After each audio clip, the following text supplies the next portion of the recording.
ہم سیکھ رہے ہیں یوز آف کولنس یعنی کولنس کا استعمال. کولن جو ہے یہ پنکچویشن کا نشان ہوتا ہے اور اسے اس طرح سے لکھا جاتا ہے. چلیے اب کچھ اور ایگزامپلس کی مدد سے کولن کا درست استعمال سیکھتے ہیں. مل کر اس ایگزامپل کو پڑھیں گے. The host made an announcement اور پھر ہے کولن کا نشان. The host made an announcement سے مراد ہے کہ میزبان نے ایک اعلان کیا اور پھر اس کے بعد کولن کے نشان کا استعمال ہے جس سے مراد ہوتی ہے اس کا مطلب ہے، یعنی اس کے بعد آنے والی جو بات ہے وہ بتائے گی کہ میزبان نے کیا اعلان کیا. اور اب کی بار آپ دیکھ سکتے ہیں یہاں میزبان کی جو کہی ہوئی بات ہے اسے ڈائریکٹ سپیچ کے فارم میں لکھا گیا ہے، لہٰذا اس سے پہلے یہ سپیچ مارکس اوپن کا نشان اور پھر اس کے آخر میں سپیچ مارکس کلوزڈ کا نشان استعمال کیا گیا ہے. لہٰذا اس کے درمیان یہ جو جملہ لکھا گیا ہے یہ وہی الفاظ ہیں جو کہ ہوسٹ نے کہے. تو مل کر انہیں پڑھتے ہیں. You are all requested to take your seats, یعنی آپ سب سے درخواست کی جاتی ہے کہ آپ اپنی جگہوں پر تشریف رکھیے. تو اب کی بار آپ یہاں دیکھ سکتے ہیں کہ ڈائریکٹ سپیچ کو ایک طویل انٹروڈکشن کے ساتھ جملے کے اندر استعمال کیا گیا ہے، اور انٹروڈکشن میں پتہ چلتا ہے کہ ڈائریکٹ سپیچ میں جو الفاظ کہے گئے ہیں وہ کس نے کہے ہیں. تو انٹروڈکشن اور ڈائریکٹ سپیچ کے درمیان کولن کے نشان کا یہاں اس طرح سے استعمال کیا جاتا ہے. اور نوٹ کرنے کی بات یہ ہے کہ اس کے بعد جب ڈائریکٹ سپیچ شروع ہوتی ہے تو اس کا جو پہلے لفظ کا پہلا لیٹر ہے وہ کیپٹل میں لکھا جاتا ہے. تو لہٰذا ایسے جملوں میں کہ جن میں ڈائریکٹ سپیچ کا استعمال کیا جاتا ہے ان میں بھی کولن کے نشان کا استعمال کیا جا سکتا ہے. تو اب ہم دیکھ سکتے ہیں کس طرح سے یہ اگلا رول اس ایگزامپل میں اپلائی کیا گیا ہے. مل کر اسے پڑھتے ہیں. Capitalize the first word of a complete اور full sentence quotation that follows a colon, یعنی جب کولن کے نشان کے بعد کسی جملے کے اندر کوٹیشن یعنی ڈائریکٹ سپیچ وغیرہ کا استعمال کیا جاتا ہے ایک مکمل جملے کی صورت میں، تو پھر اس کا جو پہلے لفظ کا پہلا لیٹر ہوتا ہے اسے ہمیشہ کیپٹل میں لکھا جاتا ہے. اب دیکھتے ہیں کولن کے استعمال سے متعلق ایک اور مختلف قسم کی اگزامپل. مل کر اسے پڑھیں گے. My father gave us these rules to live by, یعنی ہمارے والد نے ہمیں زندگی گزارنے کے یہ اصول بتائے، اور اس کے بعد یہاں کولن کے نشان کا استعمال کیا گیا ہے اور اس کے بعد وہ اصول ایک ایک کر کے بتائے جا رہے ہیں جو کہ والد نے بتائے تھے. جیسا کہ یہ پہلا اصول ہے اسٹے آنیسٹ، یعنی ایماندار رہو یا ایمانداری کے ساتھ کام کرو. اگلا اصول ہے ورک ہارڈ، یعنی محنت کرو.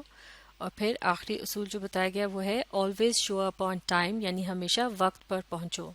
تو یہاں آپ دیکھ سکتے ہیں کہ کس طرح سے پہلے ایک انٹروڈکشن کے طور پر بتایا گیا ہے کچھ اصولوں کے متعلق کہ وہ کس نے بتائے اور کس کو بتائے،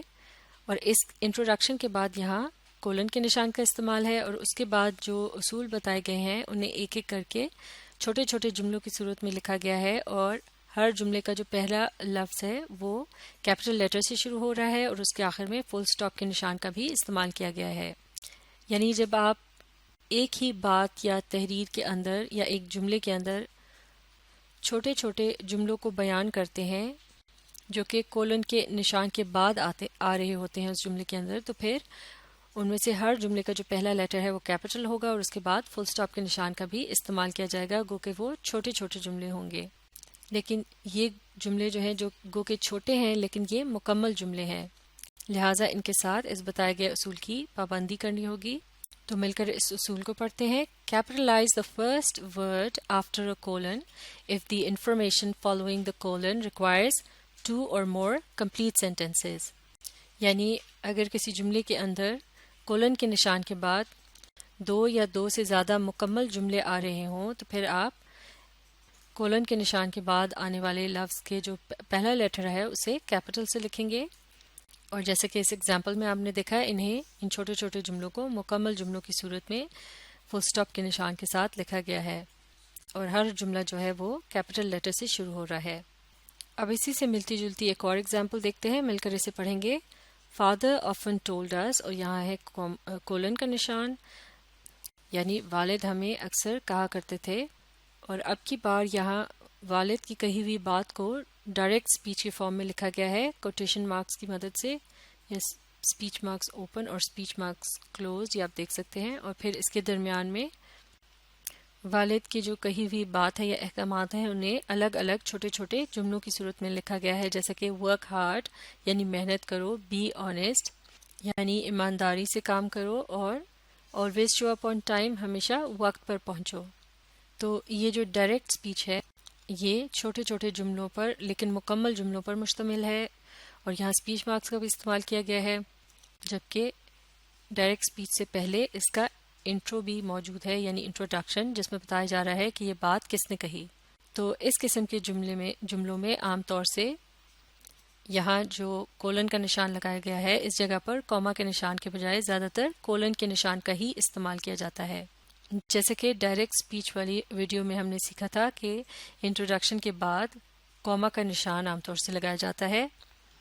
لیکن یہاں ایک خاص وجہ یہی نظر آ رہی ہے کہ ڈائریکٹ اسپیچ کے اندر چھوٹے چھوٹے مختلف جملے شامل ہیں، لہٰذا یہاں کولن کے نشان کا استعمال کیا جا رہا ہے۔ تو لہٰذا اب ہم سمجھ سکتے ہیں کولن کے استعمال سے متعلق یہ اگلا رول، اسے مل کر پڑھتے ہیں۔ If a quotation contains 2 or more sentences, many writers and editors introduced it with a colon rather than a comma، یعنی اگر ایک کوٹیشن یا ڈائریکٹ اسپیچ جو ہے اس کے اندر 2 یا 2 سے زیادہ جملے استعمال ہو رہے ہوں تو زیادہ تر لکھنے والے یا ایڈیٹرز جو ہوتے ہیں، جیسے کہ وہ معاف کیجیے گا جنہیں مدیر کہا جاتا ہے، یعنی جو تحریر کی درستگی وغیرہ کرتے ہیں، تو وہ عام طور سے اس طرح کی صورتحال میں کیا کرتے ہیں کہ انٹروڈکشن اور اس ڈائریکٹ اسپیچ کے درمیان کولن کا استعمال کرتے ہیں۔ اب دیکھتے ہیں کولن کا ایک اور استعمال، اور یہ استعمال جو ہے زیادہ تر انفارمل لیٹرز، معاف کیجیے گا انفارمل لیٹرز یعنی رسمی خطوط جو ہوتے ہیں، جیسے کہ رسمی یا دفتری خط و کتابت ہوتی ہے، تو ان کے شروع میں سیلیوٹیشنز یا دعائیہ کلمات یا مخاطب کرنے کے لیے جو الفاظ استعمال کیے جاتے ہیں، تو ان کے بعد کوما کے نشان کے بجائے کولن کا استعمال کیا جاتا ہے اگر آپ کسی ایسے شخص کو مخاطب کر رہے ہوں یا خط لکھ رہے ہوں جسے آپ اچھی طرح سے نہ جانتے ہوں، گو کہ آپ کو اس کا نام بھی معلوم ہو، لیکن پھر بھی آپ اس کے نام کے بعد یعنی یہ شروع کے جو کلمات ہیں جیسے ڈیئر مس خان یہاں لکھا ہے، تو اس کے بعد آپ کولن کے نشان کا ہی استعمال کریں گے۔ اس جگہ پر کبھی بھی سیمی کولن کا یہ جو نشان ہے اس کا استعمال نہیں کیا جاتا۔ البتہ اور یہاں ایک اور بات کی تصحیح کر دوں کہ یہ جو خط ہیں اس قسم کے، یعنی جن میں دفتری خط و کتابت ہوتی ہے یا آپ کسی ایسے شخص کو لکھ رہے ہوتے ہیں جسے آپ نہیں جانتے، انہیں معاف کیجیے گا فارمل لیٹرز کہا جاتا ہے، انفارمل نہیں بلکہ فارمل لیٹرز کہا جاتا ہے، جس کا اردو ترجمہ ہوتا ہے رسمی خطوط۔ تو اس قسم کے خطوط کے شروع میں جب آپ اس شخص کو مخاطب کر کے اس طرح سے کوئی دعائیہ کلمات وغیرہ یا اس طرح سے لکھتے ہیں جیسے کہ ڈیئر مس خان، تو پھر اس کے بعد آپ ہمیشہ صرف کولن کے نشان کا ہی استعمال کریں گے اور سیمی کولن کے نشان کا استعمال نہیں کیا جائے گا۔ جبکہ اگر آپ یہ جو شروع کے کلمات ہیں جنہیں سیلوٹیشنز کہا جاتا ہے، ان کے بعد اگر کوما کے نشان کا استعمال کر رہے ہیں، اس کا مطلب ہے کہ آپ جس شخص کو مخاطب کر رہے ہیں انہیں آپ اچھی طرح سے جانتے ہیں۔ اس کے علاوہ یہ بات بھی نوٹ کرنی ہے کہ فارمل لیٹر میں یعنی رسمی خطوط میں اگر آپ جس شخص کو لکھ رہے ہوں انہیں اچھی طرح سے نہیں جانتے تو اس کے نام کے بعد آپ کولن کا نشان استعمال کریں گے، اور اگر آپ انہیں جانتے ہیں تو اسی فارمل لیٹر میں ہی آپ کوما کا نشان بھی استعمال کر سکتے ہیں، لیکن سیمی کولن کا نشان کبھی بھی استعمال نہیں کیا جاتا۔ اس کے علاوہ یہ جو کوما کا نشان ہے یعنی سیلوٹیشن کے بعد جب استعمال کیا جاتا ہے، اسے انفارمل لیٹرز یعنی غیر رسمی خطوط میں شامل کیا جاتا ہے، یعنی غیر رسمی جو خطوط ہوتے ہیں جیسے کہ آپ کسی دوست یا رشتہ دار وغیرہ کو لکھ رہے ہوں تو شروع میں سیلوٹیشن لکھنے کے بعد آپ صرف کوما کے نشان کا ہی استعمال کریں گے، اور اس قسم کے خط میں آپ کولن کے نشان کا استعمال نہیں کریں گے۔ تو یہ تھے کولن کے استعمال سے متعلق چند اہم اصول۔ انہیں اچھی طرح سے سیکھنے کے لیے آپ ان ویڈیوز کو ری پلے کیجئے اور ان کے ساتھ ساتھ پڑھنے، سمجھنے اور لکھ کر پریکٹس کرنے کی کوشش جاری رکھیے تاکہ آپ اپنی کسی بھی تحریر میں کولن کا درست استعمال سیکھ سکیں۔